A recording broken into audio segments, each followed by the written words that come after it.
त्रिपुरा में जिस तरह से तशद्दुद हुआ, इस हवाले से हमने देखा कि मुल्क की कई अलग रियासतों में और शहरों में भी एहतजाज किया गया। वहीं आपको बता दें कि त्रिपुरा मामले को लेकर के पुलिस की कार्रवाई के खिलाफ सुप्रीम कोर्ट का दरवाजा खटखटाने वाले वुकला और सहाफियों को अदालत से अबूरी राहत मिल गई है।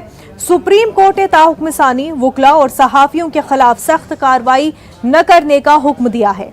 अदालत ने त्रिपुरा हुकूमत को नोटिस जारी करके जवाब मांगा है। वाज़ेह रहे कि 4 रुकनी फैक्ट फाइंडिंग टीम में शामिल एडवोकेट अंसार और एडवोकेट मुकेश के खिलाफ सोशल मीडिया पोस्ट की बुनियाद पर UAPA के तहत त्रिपुरा पुलिस ने मुकदमा दर्ज किया है, जिसे खारिज करने की दरख्वास्त वुकला ने सुप्रीम कोर्ट से की है।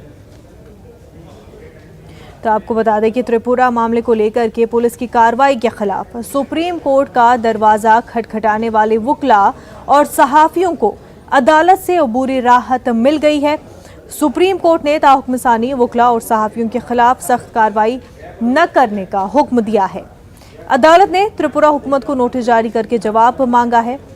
4 रुकनी फैक्ट फाइंडिंग टीम में शामिल एडवोकेट मुकेश और अंसार के खिलाफ सोशल मीडिया पोस्ट की बुनियाद पर UAPA के तहत त्रिपुरा पुलिस ने मुकदमा दर्ज किया था, जिसे खारिज करने की दरख्वास्त वुकला ने सुप्रीम कोर्ट से की है।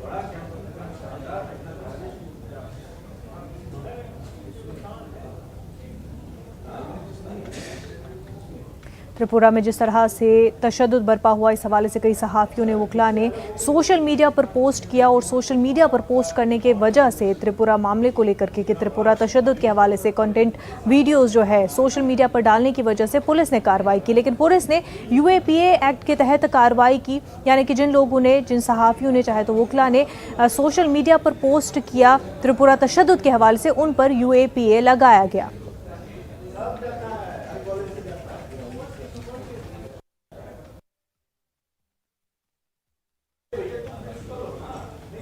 फ़ज़ाई आलूगी से दिल्ली NCR पर